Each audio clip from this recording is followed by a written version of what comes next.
YouTube, what is up? Welcome to the radar for Rasslin Studios. What up, Mox? As Monday Night Raw just finished up, another one of them badass Raws. You already know what it is. You already know what the story is. Raw, it tends to be pretty bad on a regular basis, and this was no difference whatsoever. You had some stuff go down with the Hurt Business of Bobby Lashley. You had Drew McIntyre pull an Enzo Amore and kind of just bury the entire locker room.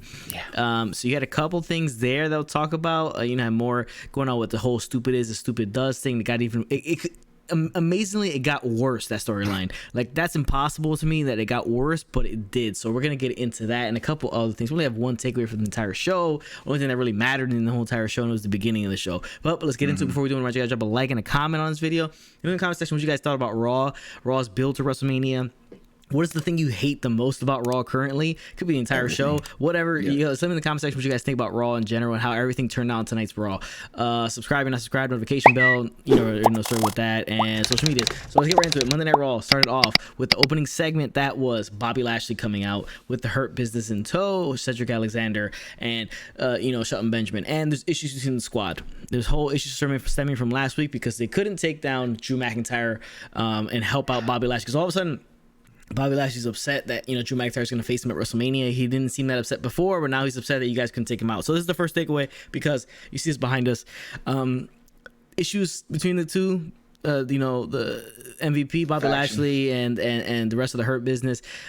So Shelton Benjamin puts hands on MVP, causes Bobby Lashley to drop Cedric Alexander, and then you have a tussle between Shelton and Bobby Lashley. The only thing good about this was that Benjamin seemed like he was actually kind of capable against a Lashley at certain points. You know, so that was good. He wasn't just completely destroyed. But no, effectively, Bobby Lashley says the Hurt Business is over. Why, Cedric and Shelton? The Hurt Business is over, and everyone else, that opportunity still stands. Why break up the Hurt Business now? Going into WrestleMania, it'd be a good spot for all of them. You had them drop the titles, and now you're gonna have the Hurt Business break up. It makes no sense to me whatsoever. And then he's gonna have employ the locker room to go take out Drew McIntyre. I think it's all bad stuff. Yeah, it's terrible. I mean, unless the Hurt Business, like, it's a kind of a swerve move against Drew McIntyre or WrestleMania, they come and help him. That's the only part where any of this makes any sense. Like, what if you want Drew McIntyre taken out, why would you get rid of your strongest assets, like your own crew? Like, it doesn't make any sense. It's very dumb. It feels rushed. It feels pointless. The fact that they dropped the titles to begin with, the tag team titles, made no sense, because now we're just throwing in Omos and AJ into a feud that really does. It's got no interest or any backing involved into it that anybody really cares about. It's just really poor booking. None of it's any good. None of it really makes any sense. None of it's really adding to the storyline. It's just dumb. It's getting in the way, and it's not getting anybody excited for WrestleMania. There can't be anybody here saying that this is getting anybody excited for WrestleMania for this match, which we should, in all account, be excited for. But it just sucks. Like the booking, the matches, like even like the main event was just like, what are we doing? None of these guys mean anything. What is it supposed to? It would have made more sense to have the Hurt Business involved. It just complete miss.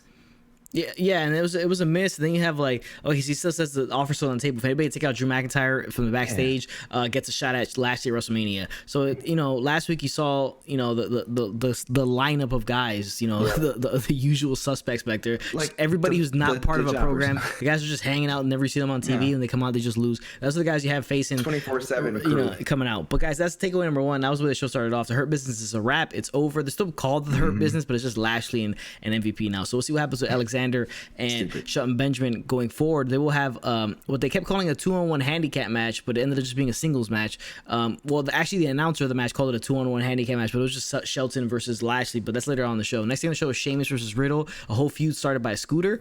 But at least Sheamus is going to get a shot at Riddle for the championship, the U.S. Championship at WrestleMania, because Sheamus was able to get the win here, so he gets a shot at WrestleMania. So it's a quick put together match. It is what it is, but it'll probably be a good match on the show. And hopefully, I think Sheamus should probably win this title off of Riddle. I think Riddle with the scooter thing is just cringe every single time. I just think his whole booking in Raw has been cringe. He needs to be a little bit, you know, booked a little bit better. But that's, you know, that was the second match of the show, and it was what it was. It was a solid match. Sheamus gets the win. He gets his match at WrestleMania for the U.S. title.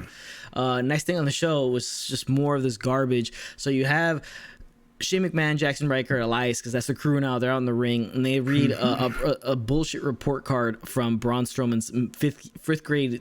You know, his fifth grade.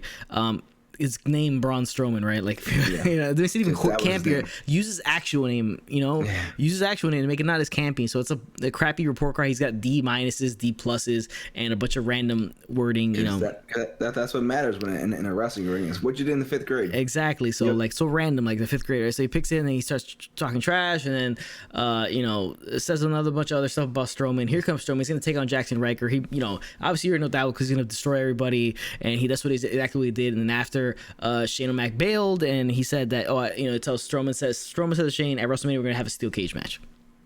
Oh no! Like I don't know. It's, yeah. I mean, this is some of the worst booking I've ever seen in wrestling. Like, what was this? It was embarrassing. I don't know who thought this was a good idea. There's no way that when they were doing this, it was coming off good by anybody. Yeah. I mean, Shane should have called the audible as soon as they wrote this up. It was terrible booking. Nothing was exciting about it. Nothing got us behind anybody. The match sucked. This whole feud has been so poorly done, and it's not even because of lack of talent. It's just lack of storytelling. Because both guys we love. Who doesn't love Shane? Who doesn't love Braun? But this booking is just like so god awful. It's just terrible. Yeah, it's terrible stuff. We'll get a cage match that nobody cares about. Why does it be the cage? The cage should have been for Apollo and Big E for me. That's would have been a better spot. Cage here is just like whatever. And then it used to make Riker and Elias look pointless and useless on the card. Like, why have him there if you're gonna make him look so useless?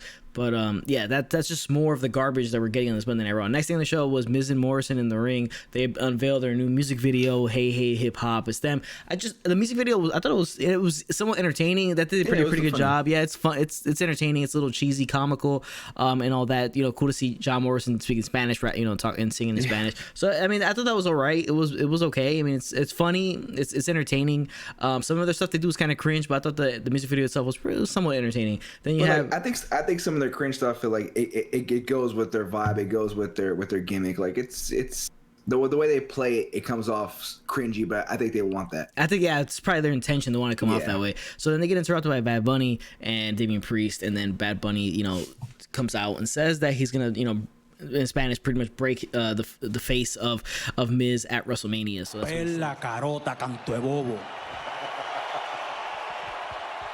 what did he just say? WrestleMania, so that's what he says. Make him his bitch. Yeah, make him his bitch. So they, you know, they come out to confront Bad Bunny. Damian Priest steps in front and he kind of just backs off. It's like, I don't have to protect him. Go get your shot. Here comes Miz, and then here comes Bad Bunny with the punch to the face, knocks down the Miz. They destroy stuff in the ring, and that'll be the end of that. So I just don't know why this isn't a tag match. Like, to be honest, there has to be some underlying issue with the injury somewhere. This is not a tag match.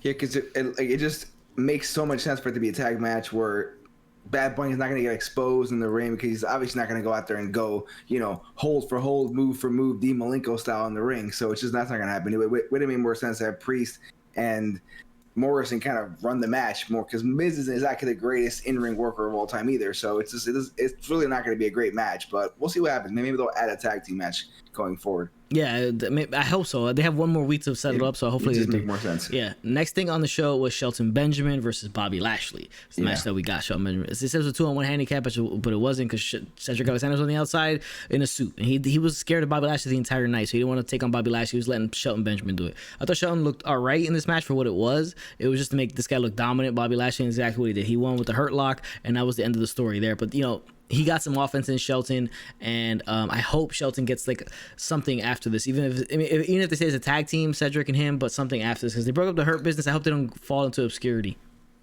I mean, the Hurt Business was the hottest thing over the last year that Raw has done that naturally came together, which no one really felt they would even be around for more than a couple of weeks, better during like the early days of the pandemic. And for them to just destroy them and get rid of them for no apparent reason when they were just getting as hot as they could be, it doesn't make any sense. It doesn't make any sense knowing that Lashley wants help going into Mania against Drew. You figure he'd have his Hurt Business at full strength, but it is the way that they're going with it. No one likes it. I can't agree with anybody that says they like this move because it just doesn't make any sense. It doesn't add to the storyline. Yeah, it's not a good move. So we'll see how it turns out going forward. Like I said, hopefully these guys don't fall into obscurity after this. Yeah. Next thing on the show was a weird one. It was a New Day game night with you know, Omos and AJ Styles, and they're doing charades and they're doing Pictionary, and Omos was having nothing of it. I thought, you know, for the most part, it was entertaining. The New Day and AJ, the way they play off of each other is entertaining to me. But yeah, I don't think the segment was good. It's just kind of was what it was. Doesn't really hype you up for the match, but almost just wasn't having any. He gets involved in the match that happens afterwards. AJ versus Xavier ends in a disqualification because Omos gets involved and starts beating up both members of the New Day. Picks up Kofi and just tosses him into the crash pad. That's on the other side of the barricade. But that's also what was here. It's just was what it was. But the match was okay. Was all right. I think kind of saved the whole segment, the match itself afterwards, and what happened afterwards, having Omos get some physicality in there. Yeah, it was the first time where we seen him actually get physical, really physical, and kind of he was like the main guy at the end of the whole thing, being just putting his foot on top of Kofi, I think it was. So I mean, we'll see what goes in. I'm not really excited for this match either. I would have rather had the Hurt Business in that spot. I'm not really sure almost in the ring has what it takes so far, just by the looks of him. He's big, he's huge, but he's not really doesn't look like a polished wrestler to be in a WrestleMania match with AJ Styles, Kofi Kingston, involved in the same match. But, we'll see what happens. It'll be interesting to see what happens. Next thing we had backstage stuff with Alexa Bliss backstage. Well, Randy cut a promo. He's talking about how he's going to, finish off The Fiend at WrestleMania and never see him again, never have him involved in his life again. Alexa's cutting a promo. She said that The Fiend is going to kill the Legend Killer at WrestleMania. Yeah. And then she pops out the little box where she winds it up, and the thing comes out, and it's obviously the Fiend, like little thing of the Fiend burnt, and then standing next to her on the swing set is the Fiend. It looked I thought it was comical the way it looked, like it just pans out and he's kind of just standing there on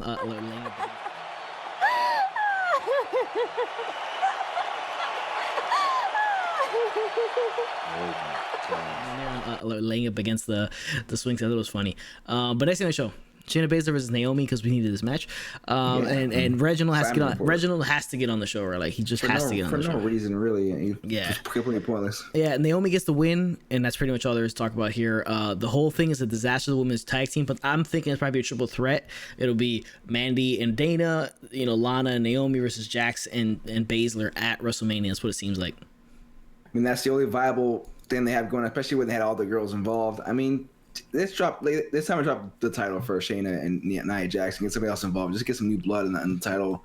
Maybe build some new feuds with who, I don't know, but we'll see what happens. But the Reginald thing, I don't like. Where's Carmella, man? Come on. Yeah, exactly. I don't know what's the story with that. But next thing on the show was you had Drew McIntyre in the locker room burying everybody there. He's trying to find somebody to attack him because that's what he wants. For some reason, he wants somebody to come and attack him. It's the fighting, the fighter, right? The fighting babyface. He wants everybody to attack him. So he's going to the locker room. He calls out Braun Strowman. Braun Strowman was like, nah, I'm going to, after I tear the head off of Shane McMahon, I'll come after who wins this match. Whatever. He buries Humberto. He buries, Drew Gulak. They all just get obliterated by him and berated by him. Nobody wants to step up. Everybody looks like a ginormous pussy coming out of this thing, right? Basically. Ricochet says, I'll meet you in the ring. So at least he gets that. Hey, he's still part of the company. Holy crap, I haven't seen him in months. He's still there. He gets the match against Drew McIntyre. He loses, but he puts up somewhat of a fight, right? And then it goes to commercial, comes back. Now Mustafa Ali, not part of Retribution with new ring gear. He takes on Drew McIntyre and he gets beat as well. So you just feed two guys to McIntyre. So McIntyre looks super strong going into the match against the unstoppable Bobby Lashley. That's the point. I guess he looks super strong. I feel like Drew McIntyre was already strong. All he basically did was just shit on the entire roster of Raw and kind of two guys that were floundering around anyway and just kind of buried them. So I don't know. Did he really need to go out there and dominate everybody? We know who he is. Everybody kind of knows that he's a monster as well. And Ricochet and Mustafa Ali, like, they haven't even done anything for months. I mean, Mustafa Ali's crew just basically was written off in one night. I mean, does it really add to McIntyre? I don't really think so, but whatever. Yeah, it was what it was. He got the two matches in. Here comes Lashley coming out, and then he gets attacked. And then for some reason, King Corbin from SmackDown shows up and attacks McIntyre, right? Because whoever takes him out gets a shot at Lashley. That makes sense. And then they put the Hurt Lock on McIntyre 3 times. And wait, let's go for the Hurt Lock for a 3rd time.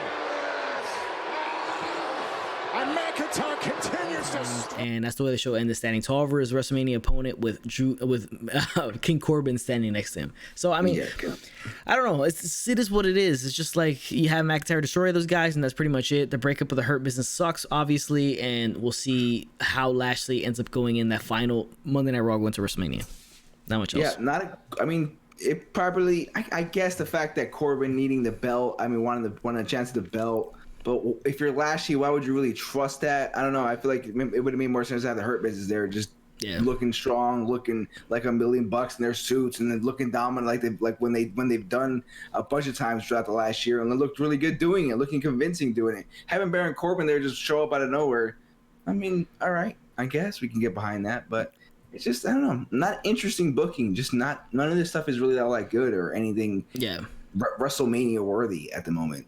But we have one more week. Maybe they can save some of this stuff. Yeah, it's all like a bunch of random stuff happening, so we'll see what happens. It doesn't look really that promising for WrestleMania, but guys, that's the video we have for you today. One takeaway from a terrible Monday Night Raw. The terribleness continues from Monday Night Raw. Hopefully they can save themselves in the go-home edition of Monday Night Raw before WrestleMania, but we highly doubt it. Thank you guys again for watching. Let me know in the comment section what you thought about Monday Night Raw, the WrestleMania build for Monday Night Raw, the Hurt Business breaking up. How upset are you about that? Let us know in the comment section below. Thank you guys for watching. Remember, it was worth it. Not to the job. Later, Marks.